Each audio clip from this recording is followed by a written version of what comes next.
Os avanços da nanotecnologia e a nanotecnologia. A nanotecnologia consiste em estudos e na manipulação de matérias em escala atômica e molecular.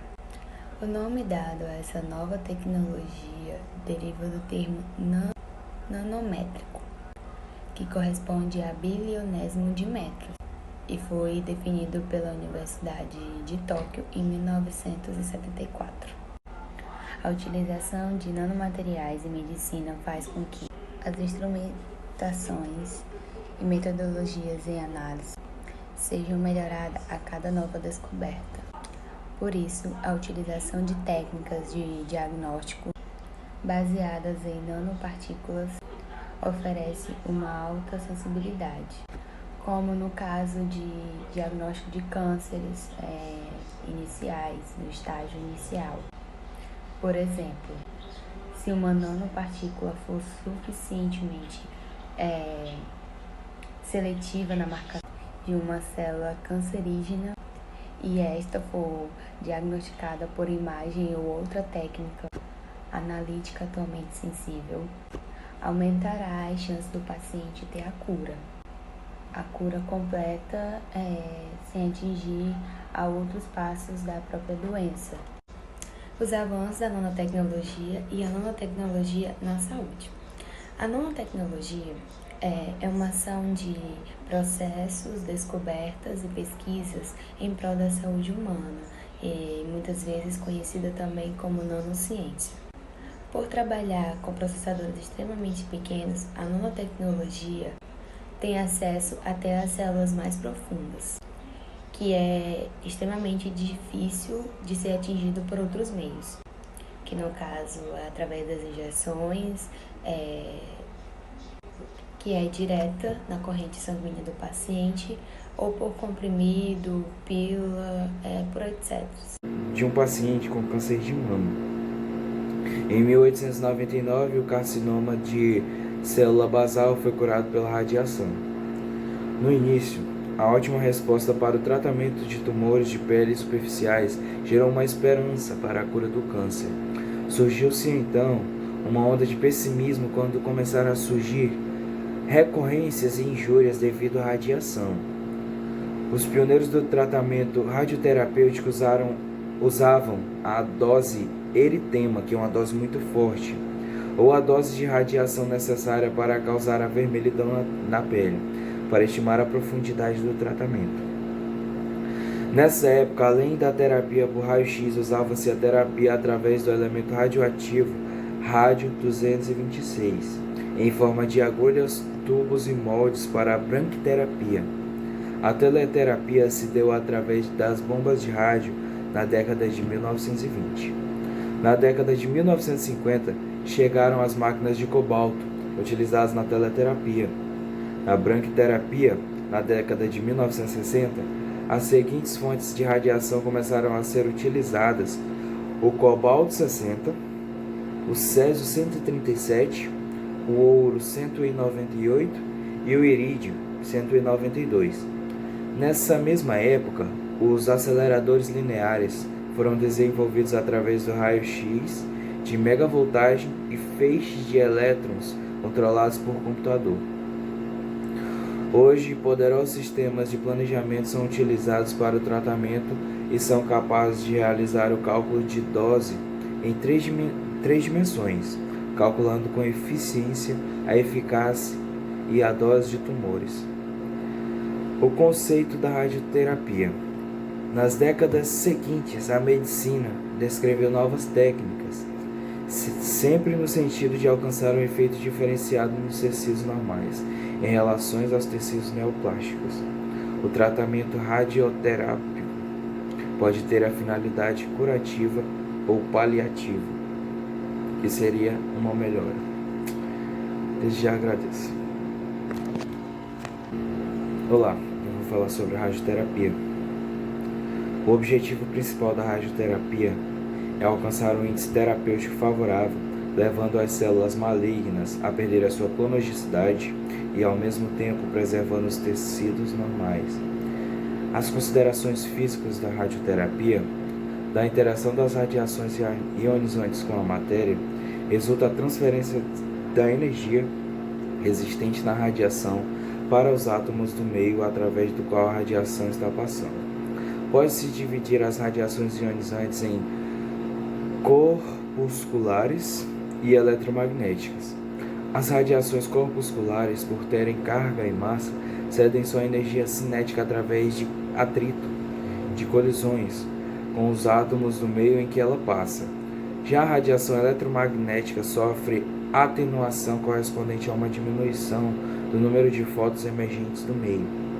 Pode-se então conceituar a radiação ionizante como qualquer tipo de reação capaz de remover um elétron orbital de um átomo ou transportar elétrons para níveis mais energéticos.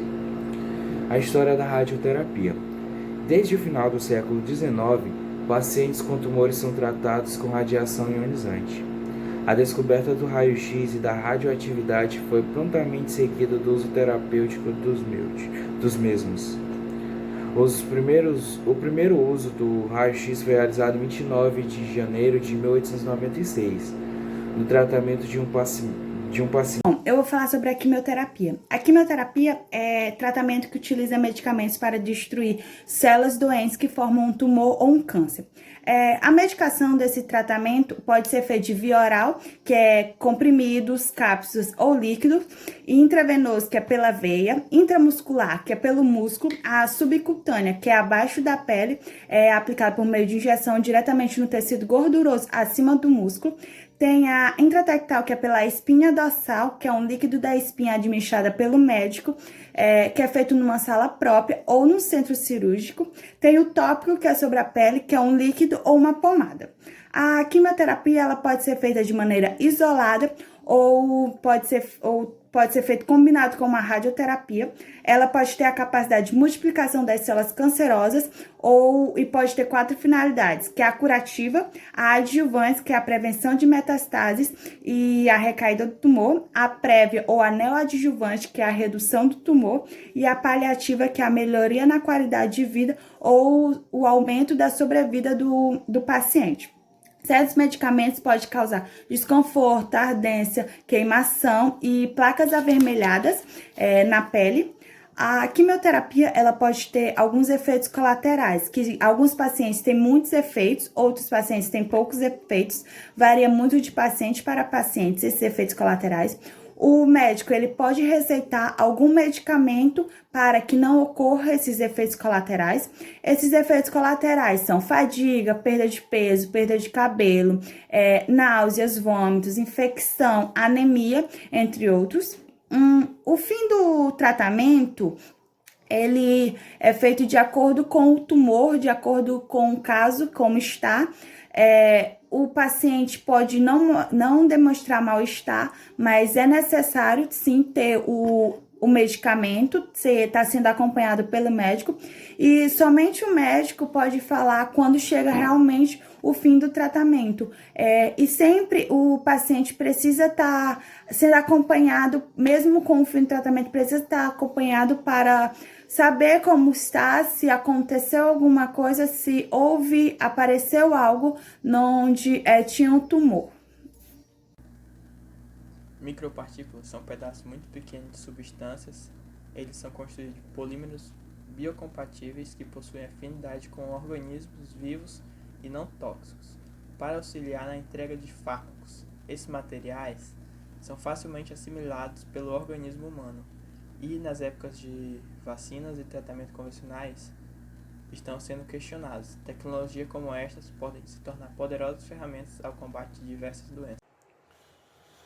Boa tarde, meu nome é Jorge Luca, eu sou aluno da turma 301 e vim aqui falar sobre radioembolização, ou radioterapia interna seletiva, que consiste basicamente no uso de microesferas que contêm radiação para atingir os tumores, que não podem passar por processos cirúrgicos, ou seja, não podem ser retirados em uma cirurgia. E os pioneiros com esses processos aqui no Brasil foi o Hospital Albert Einstein, em São Paulo. E apesar de ser um procedimento antigo, só foi aprovado em 2014 pela Anvisa. E apesar de ser um tratamento eficaz, só é possível realizar isso no fígado. Ou seja, se a pessoa tiver um câncer no fígado, ela pode sim realizar esse procedimento. E pelo fato das microesferas terem uma quantidade de radiação maior que a radioterapia comum, elas têm uma eficácia maior, garantindo que não vai ser danificado o tecido normal. A quimioterapia é o principal tratamento do câncer. Esse tratamento contém muitos efeitos colaterais. Por isso, os pesquisadores têm se dedicado para tornar essa terapia menos agressiva. Um grupo de cientistas americanos apostaram na entrega de remédios por meio de nanopartículas e glóbulos vermelhos. Nesse caso, as células do sangue se transformaram em um instrumento de locomoção das moléculas medicamentosas dentro do corpo. Testes iniciais com os ratos deram resultados positivos. Se você quiser saber mais sobre esses testes, pode pesquisar na revista especializada A Ciência Avançada. A tecnologia que eles utilizam é chamada de quimioterapia conduzida por eritrócitos. Nela, os cientistas carregam pequenas micropartículas com o medicamento que é normalmente utilizado pela quimioterapia, a doxorubicina. Em seguida, foram incubados nessas micropartículas glóbulos vermelhos, a fim de facilitar o transporte de medicamento pelo organismo. A liberação desses medicamentos ocorre de forma gradual e contínua. E sabe qual é o interessante? O interessante é que essas micropartículas podem se modificar e atingir uma célula-alvo, por exemplo, células tumorais. Os pesquisadores do CIAS falaram que todo esse sistema fornece uma solução para evitar os efeitos colaterais tóxicos desse remédio e para evitar também as altas dosagens. Dia 14 de 11 de 2019, Cláudio Ottaiano, oncologista do Centro de Oncologia do Hospital Santa Lúcia, em Brasília, falou que toda essa estratégia foi muito inteligente, pois pegar micropartículas para carregar drogas com a ajuda de hemácias foi algo que na frente vai ter grandes ganhos. Porém, o experimento foi feito apenas com os ratos. Não tinha feito o experimento com os humanos ainda. Agora eu vou contar sobre uma mulher britânica que recebeu um tratamento revolucionário para o câncer. E foi no dia 19 de 12 de 2019. Ela foi uma das primeiras, na verdade foi a primeira a receber esse experimento, essa terapia experimental. E eu vou contar agora, vou colocar a imagem dela e falar sobre. Bom, essa é Karen Shields, do noroeste de Londres. Está recebendo um tratamento que injeta uma alta dose de quimioterapia diretamente nas células cancerígenas. A mulher está participando de um ensaio clínico para terapia de agrupamento acústico, para tratar um câncer que se espalhou para o fígado. Com isso, Shields se tornou a primeira pessoa no mundo a receber esse tratamento. Durante o tratamento, são injetados aglomerados de micropartículas e microbolhas junto à quimioterapia. Os especialistas esperam que isso ajude a tratar os tumores mais rapidamente. Shields foi diagnosticada com câncer em novembro de 2013.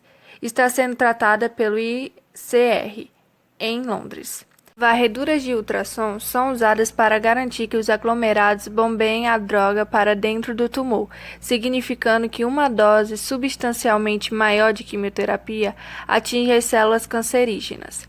Os pesquisadores esperam que a nova técnica signifique que os pacientes receberão menos dose, reduzindo assim os efeitos colaterais do tratamento. O objetivo do ensaio clínico, que ainda está em suas fases iniciais, é fornecer dados sobre a eficácia do tratamento e determinar o quanto ele é seguro. A terapia é usada para tratar pacientes com tumores no fígado que se espalharam pelo intestino ou pâncreas. Eventualmente, a técnica poderá ser usada para reduzir o tamanho dos tumores antes da cirurgia, tornando-os removíveis e oferecendo uma potencial chance de cura a mais pacientes.